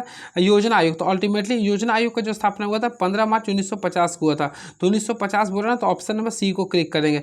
अब प्रथम पंचवर्षीय योजना हुआ था 1951 से 56 के बीच में हुआ था। तो ऑप्शन नंबर जाएंगे तो ऑप्शन नंबर सी को क्लिक कर देंगे। क्लियर है। चलिए बातें करना चाहते हैं योजना आयोग का। तो फ्रेंड्स याद रखिए योजना आयोग का गठन जो हुआ था 15 मार्च 1950 को हुआ था। इसका अध्यक्ष होता प्रधानमंत्री होता है, पहला उपाध्यक्ष है गुलजारीलाल नंदा। क्लियर है। अब योजना आयोग के जहाँ पे क्या गया, नीति आयोग बन गया, जिसका नीति आयोग का पहला अध्यक्ष कौन थे, नरेंद्र मोदी थे, और उसका पहला उपाध्यक्ष कौन थे, अरविंद पनगड़िया थे। और वर्तमान समय नीति आयोग का उपाध्यक्ष कौन है, ये भी याद करिए। तो वर्तमान समय नीति आयोग का उपाध्यक्ष सुमन बेरी है। इस चीज़ को याद रखें, सुमन बेरी है, और सीईओ है सी सुब्रमण्यम है। ठीक है। चलिए, भारतीय संविधान के किस अनुच्छेद में उल्लेख है कि किसी राज्य का सरकार की समस्त कार्यपालिका कार्यवाही राज्यपाल के नाम से व्यक्त की जाएगी। देखिए, भारतीय संविधान के किस अनुच्छेद में उल्लेख किया गया है कि किसी राज्य का सरकार की समस्त कार्यपालिका कार्यवाही राज्यपाल के नाम से हुई व्यक्त की जाएगी। तो देखिए, आर्टिकल नंबर 166 में इसका जिक्र किया गया, यानी आर्टिकल नंबर 166 का 1 में किया गया। क्लियर है? चलिए, तो फ्रेंड इसके बारे में पूरा डिस्कस ही कर देते हैं, पूरा आर्टिकल के बारे में। ठीक है, तो देखते हैं, अगर हो गया तो ठीक है, नहीं तो आज तो मैं थका हूँ इसलिए मैं बता नहीं पा रहा हूँ। देखिए, सबसे पहले सुनते जाएगा ध्यान से। भारतीय संविधान की अनुच्छेद 166 है। भारतीय संविधान का अनुच्छेद 166 में उल्लेख है कि किसी राज्य की सरकार की समस्त कार्यपालिका की कार्यपालिका किसके अंतर्गत होगा? राज्यपाल के अंतर्गत होगा। क्लियर है? चलिए, अब इसके साथ साथ फ्रेंड्स आप लोगों को बताना चाहता हूँ, राज्यपाल के नाम से ही आदेशों और अन्य दस्तावेजों को राज्यपाल द्वारा बनाए गए नियमों के आधार पर अभी प्रमाणित किया था। क्लियर है? मैं आप लोगों को बताना चाहता हूँ, भारतीय संविधान के 6ठा भाग में, यानी कि भारतीय संविधान के 6ठा भाग में, जो कि आर्टिकल नंबर 153 से लेकर 167 तक राज्य कार्यपालिका के बारे में बताया गया। क्लियर है? अब इसी में राज्य कार्यपालिका को शामिल किया है, जिसमें राज्यपाल, मुख्यमंत्री, मंत्रिपरिषद, राज्य के महाधिवक्ता यानी एडवोकेट जनरल, ये सारे लोग शामिल होते हैं। और राज्यपाल जो होते हैं राज्य के कार्यकारी प्रमुख होते हैं। यानी कि अगर आप लोग को बोलता है ना, राज्य के कार्यकारी प्रमुख कौन होते हैं? देखिए, राज्य के कार्यकारी प्रमुख, देखिए मैं यहाँ बहुत ही अच्छा चीज़ बता रहा हूँ। देखिए, राज्य के अगर बोलता है कार्यकारी प्रमुख कौन होते हैं, राज्य की बात करना चाहते हैं ना, तो राज्य के कार्यकारी प्रमुख जो होते हैं वो आप लोग को याद होगा, यह थे आप लोग का राज्यपाल होता है। लेकिन वास्तविक की बात करना चाहते हैं तो मुख्यमंत्री होता है। वास्तविक की बात करना चाहते हैं तो मुख्यमंत्री होता है। क्लियर है? बातें करना चाहते हैं कुछ एक्स्ट्रा राज्यपाल के रिगार्डिंग। सबसे पहले याद रखें आर्टिकल नंबर 153। तो 153 की व्यवस्था की गई कि प्रत्येक राज्य में एक राज्यपाल होगा, यानी कि आर्टिकल नंबर 153 के अकॉर्डिंग प्रत्येक राज्य में एक राज्यपाल होगा। वही आर्टिकल नंबर 154 की बात करना चाहते हैं, तो आर्टिकल नंबर 154 कहता है कि राज्य की कार्यपालिका शक्ति राज्यपाल के अधीन होगा। वही 155 में ये बात किया गया कि राज्यपाल की नियुक्ति कराई जाएगी, राज्यपाल की नियुक्ति होगा। और 155 के तहत ही एक राज्यपाल किसी दो राज्यों का राज्यपाल बन सकता है। इसके साथ साथ 100 बात करना चाहते हैं 61 में, तो राज्यपाल को मिला क्षमादान, यानी कि इसको आर्टिकल नंबर 161 के तहत इसको क्षमादान भी मिला। यानी कि आप लोग को पढ़ते होगा क्षमादान, यानी कि जिस प्रकार आर्टिकल नंबर 72 के अकॉर्डिंग राष्ट्रपति को क्षमादान का प्रावधान मिला, उसी प्रकार राज्यपाल को भी 161 के तहत क्षमादान की मान्यता मिला। क्लियर है? इसके साथ साथ आप लोग को 163 की बात करना चाहते हैं। देखिए, 163 के मुताबिक राज्यपाल को अपने कामों में सहायता के लिए सलाह देने के लिए एक मंत्रिपरिषद की गठन किया गया। तो ऑलमोस्ट फिर देखे होंगे मंत्रिपरिषद के भी गठन किया था, यानी 163 के अकॉर्डिंग होता है। क्लियर है? वही बात करना चाहते हैं 213 का, तो 213 के अकॉर्डिंग राज्य एक होता है आर्टिकल नंबर 176। तो आर्टिकल नंबर 176 को भी आप लोग याद रखिएगा। इसके अकॉर्डिंग राज्य में एक महाधिवक्ता होता है। क्या होता है? महाधिवक्ता होता है। जिस प्रकार महाधिवक्ता जो भी लिख लीजिएगा, जिस प्रकार भारतीय संविधान में आर्टिकल नंबर 76 के अकॉर्डिंग, भारतीय संविधान में आर्टिकल नंबर 76 के अकॉर्डिंग क्या होता है? तो 76 के अकॉर्डिंग होता है महान्यायवादी होता है। उसी प्रकार आर्टिकल नंबर 176 के नहीं 165 होता है, सॉरी, आर्टिकल नंबर 165 के तहत मेरा माइंड में आ गया, आर्टिकल नंबर 165 के तहत महाधिवक्ता होता है। महाधिवक्ता होता है, इस चीज़ को भी आप लोग को पता, महाधिवक्ता होता है, इस चीज़ को आप लोग को पता होगा। क्लियर है? चलिए, इसके साथ साथ फ्रेंड्स मैं आप लोगों को बताना चाहता हूँ और भी कुछ फैक्ट्स है। देखिए, आर्टिकल नंबर 213 में राज्य विधायिका के सत्र में नहीं रहने पर राज्यपाल द्वारा अध्यादेश जारी किया था। यानी कि देखिए, आर्टिकल नंबर 213 के द्वारा हर राज्य का राज्यपाल के तहत राज्य विधायिका के सत्र में नहीं रहने पर राज्यपाल क्या करेगा? अध्यादेश जारी कर देता है। क्लियर है? तो ये सब सारी चीज़ों को आप लोग याद रखिएगा। चलिए, देखिए कि मैं कितना ऑपरेशन कर देता हूँ। दिल्ली के निम्नलिखित में से किस शहर की स्थापना गयासुद्दीन तुगलक ने किया था? तो अल्टीमेटली फ्रेंड गयासुद्दीन तुगलक ने तुगलकाबाद का किया था। तो ऑप्शन नंबर ए का क्लिक करेंगे, तो option number A is the right answer. चलिए, इसके बारे में बताना चाहते हूँ। तो गयासुद्दीन तुगलक ने गाजी मलिक तुगलक वंश के संस्थापक थे। क्लियर है? चलिए, अब इसके साथ साथ मैं आप लोग को बताना चाहता हूँ, जहाँ पनाह नामक शहर की स्थापना 1326 में मोहम्मद बिन तुगलक ने ही किया था। क्लियर है? और दिल्ली के किला राय पिथौरा को पृथ्वीराज चौहान ने बनाया था। क्लियर है? चलिए, अब पृथ्वीराज चौहान को राय पिथौरा भी कहते हैं। चलिए अब इसमें और कुछ वैसा तो नहीं। चलिए, भारतीय संविधान के किस अनुच्छेद में यह उल्लेख है कि प्रत्येक राज्य के लिए एक उच्च न्यायालय होगा। देखिए, भारतीय संविधान के किस आर्टिकल में किया गया कि प्रत्येक राज्य में एक उच्च न्यायालय होगा। तो अल्टीमेटली फ्रेंड्स मैं आप लोगों को बताना चाहता हूँ आर्टिकल नंबर 214 के तहत, आर्टिकल नंबर 214 के तहत किया गया। तो ऑप्शन नंबर सी को क्लिक करेंगे। चलिए इसके बारे में पूरा का पूरा ऑपरेशन कर देते हैं। ध्यान से सुनते जाइएगा, आप लोग को पूरे के पूरे मैं रिकॉल करवा दूंगा। देखिएगा, सुनते गए। भारतीय संविधान के अनुच्छेद 214 में यह उल्लेख है कि प्रत्येक राज्य के लिए एक उच्च न्यायालय होगा। क्लियर है। अब भारत के संविधान में प्रत्येक राज्य के लिए उच्च न्यायालय की व्यवस्था की गई। क्लियर है। चलिए मैं आप लोगों को बताना चाहता हूँ भारतीय संविधान के भाग नंबर 6 214 से लेकर 231 तक, यानी कि 214, देखिए 214 से लेकर 231 तक हाई कोर्ट की गठन, स्वतंत्रता, न्यायिक क्षेत्र शक्तियाँ प्रदान करते हैं। क्लियर है। इस चीज़ को भी आप लोग को ध्यान में रखना पड़ेगा। बातें करना चाहते हैं हाई कोर्ट के बारे में, तो फ्रेंड्स याद रखिए पहला पूरे भारत में पहला जो हाई कोर्ट का स्थापना हुआ था 1862 में। 1862 में तीन का स्थापना हुआ था। पहला हुआ था बंगाल का, बंगाल का हुआ था, फिर मद्रास का हुआ था, एक और शायद बॉम्बे का हुआ था।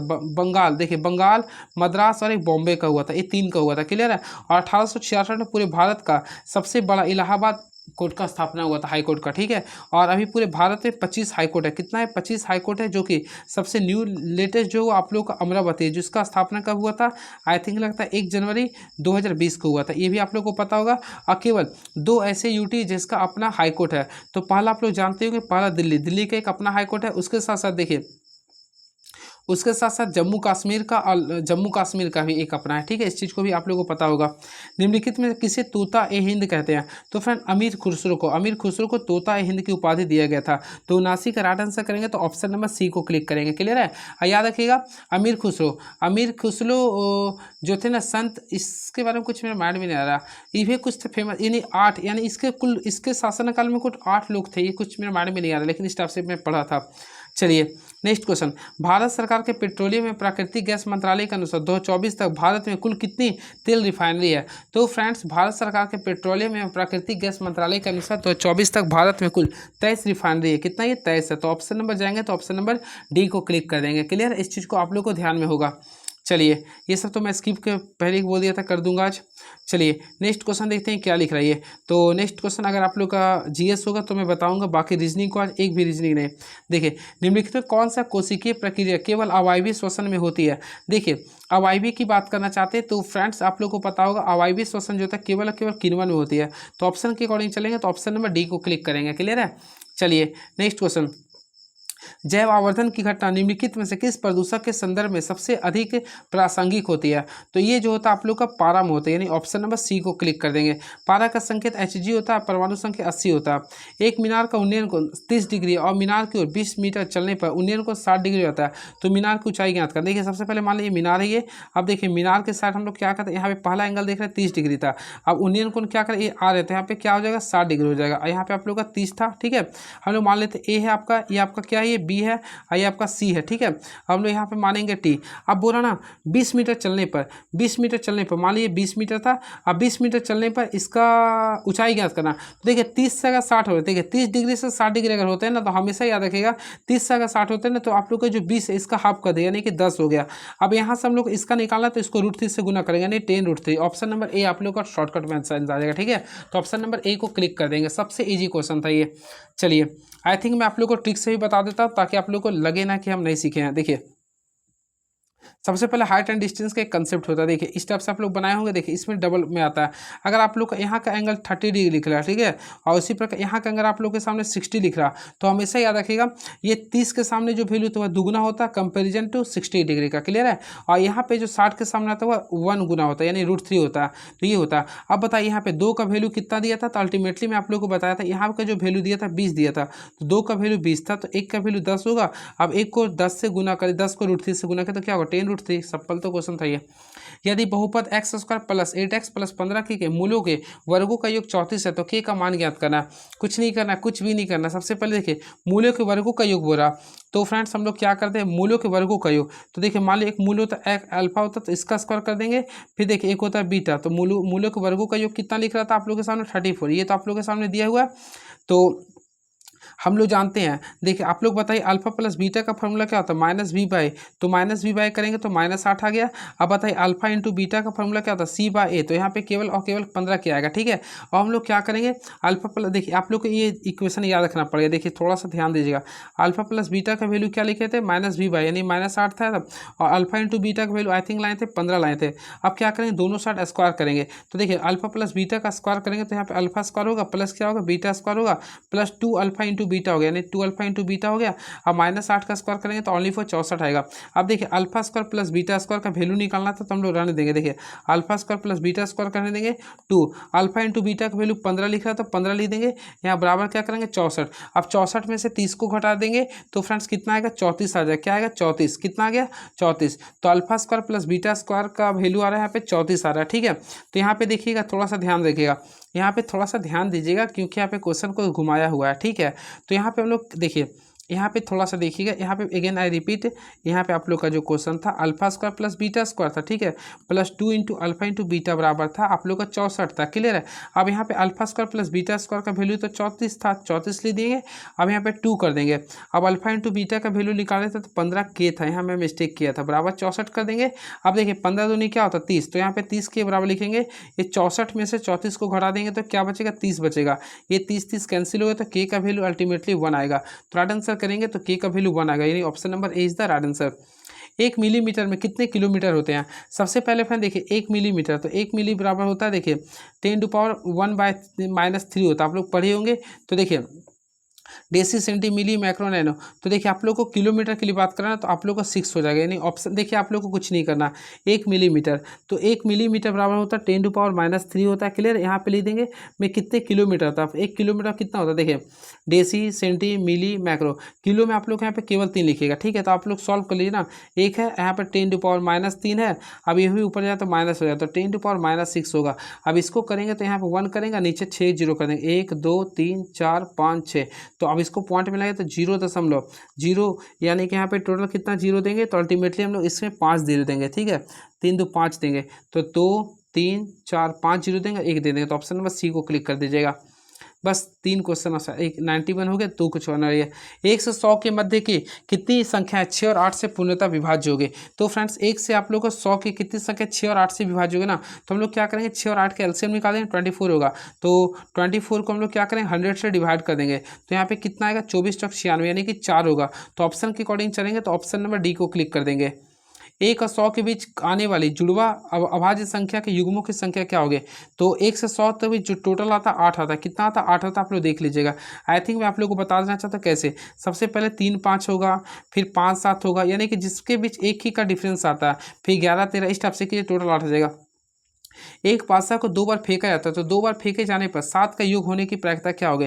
देखिए सबसे पहले 7 का होने के लिए तो हम लोग क्या करें 1 6 कर सकते हैं, 2 5 कर सकते हैं, फिर 3 4 कर सकते हैं, फिर 4 3 कर सकते हैं, फिर क्या कर सकते हैं 5 2 कर सकते हैं, यही करेंगे ना।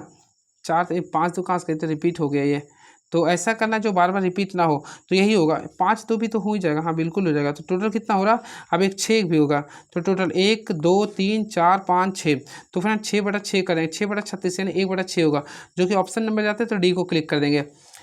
अंतर्राष्ट्रीय परमाणु ऊर्जा एजेंसी सचिवालय मुख्यालय कहाँ पे है, तो याद रखें इसका होता है ऑस्ट्रिया में। कहाँ पे, ऑस्ट्रिया में। तो अंतर्राष्ट्रीय परमाणु ऊर्जा एजेंसी का सचिवालय कहाँ पे, ऑस्ट्रिया में। इसकी स्थापना कब हुई थी, तो याद रखें 29 जुलाई 1957 को हुए थे। क्लियर है, चलिए बस 3 क्वेश्चन का 4 क्वेश्चन और बच्चा करवा देते हैं, देखते हैं।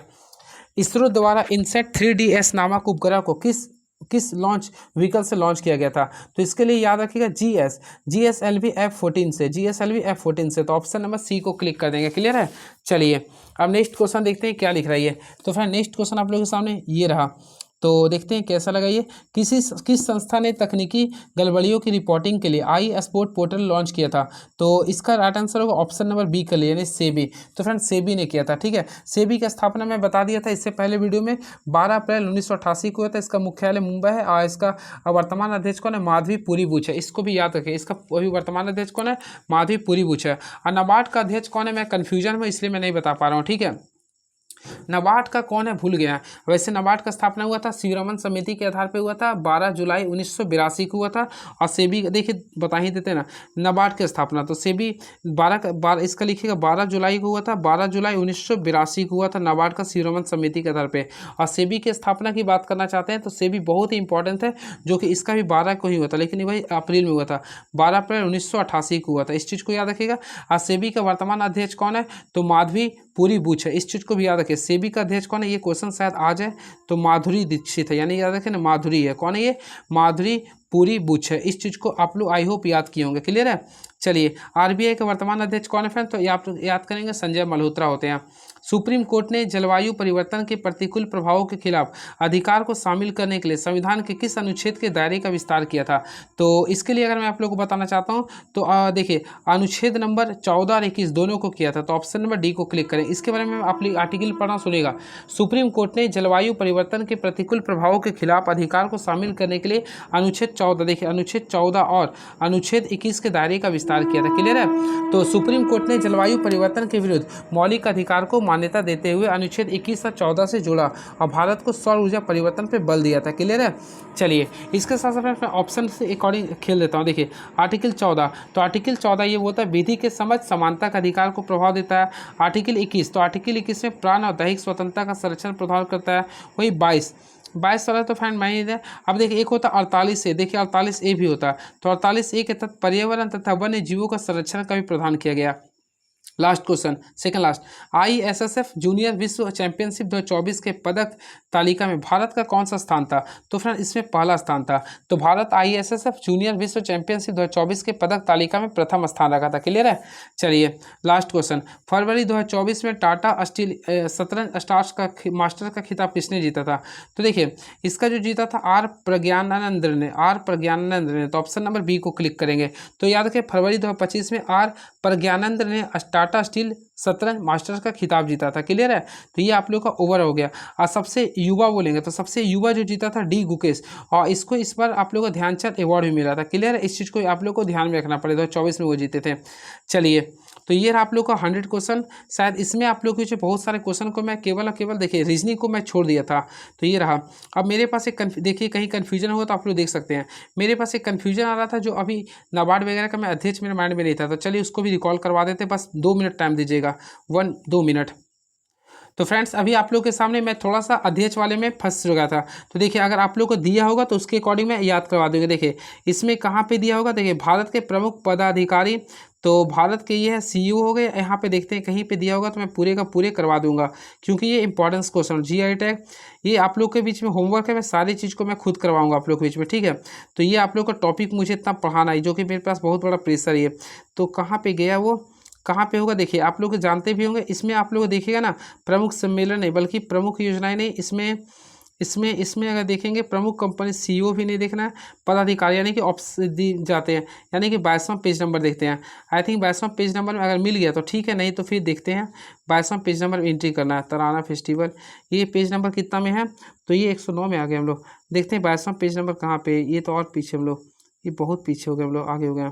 देखते हैं 22वां और चला जाओ थोड़ा सा और चलो भाई। हाँ देखिए इसमें आप लोगों को शायद लिख रहा होगा। देखिए सबसे पहले इसमें आप लोगों को जो जिक्र किया है देख सकते हैं, इसमें मंत्री परिषद का जिक्र किया, यानी पद्म विभूषण का जिक्र किया गया। और भी कुछ है होगा तो करवा देंगे तो सही रहेगा। ये पैरा ओलंपिक का कराइए मर्द, ये है यहाँ पे तो आराम से, यहाँ पे थोड़ा सा और बढ़ जाए भाई। हाँ देखिए यहाँ पे अगर आप लोग आएगा तो मैं पूरे का पूरे करवा दूंगा, क्योंकि ये क्वेश्चन आ सकता है। सेबी का अध्यक्ष कौन है, नाबार्ड का अध्यक्ष कौन है, आता है, कन्फ्यूजन नहीं करना है। यहाँ पे आप लोग को एक बार में पूरे का पूरा चंद्र, इसको भी मैं बताया था, आप लोग को देख लीजिएगा। रुकिए देखता हूँ थोड़ा सा और, कहाँ पे गया वन्य जीव अध्ययन। देखिए यहाँ के अकॉर्डिंग भी आप लोग को भी बताया था। अरे भाई बात देखिएगा सबसे पहले फ्रेंड्स यहाँ पे हम लोग एक लिस्ट जारी किए। देखिए सबसे पहले SSC के अध्यक्ष कौन लिख रहे हैं, देखिए आप लोग को जो मैं इंपॉर्टेंस बोलूँगा उसी को ध्यान देना। NGT का अध्यक्ष ध्यान रखिएगा प्रकाश श्रीवास्तव। क्लियर है। फिर आप लोग को ध्यान देना होगा रेलवे बोर्ड के अध्यक्ष आप लोग याद रखिए सतीश कुमार। अब पहला महिला याद कीजिए जया वर्मा सिन्हा हो गया, ठीक है। इसके बाद जो मैं बोलूँगा उसको NASSCOM के प्रेसिडेंट राजेश नाम्बियर, और इसका हो गया NASSCOM के अध्यक्ष सिंधु गंगा। देखिए लोकसभा के इसको मैं बता दिया था। इसमें वैसा जो होगा जो मैं बताऊंगा जो आप लोग के लिए इंपॉर्टेंस है, ये सब सारे इंपॉर्टेंस है, लेकिन जिस चीज़ को मैं खोज रहा हूँ वो अभी तक मिला नहीं है, नाबार्ड वाला। अब कहाँ पे होगा देख के मैं बताऊँगा। नेक्स्ट में है क्या? ठीक है फ्रेंड्स, मैं नेक्स्ट वीडियो में आता हूँ तो सारी चीज़ को बताऊँगा। चलिए, थैंक यू सो मच।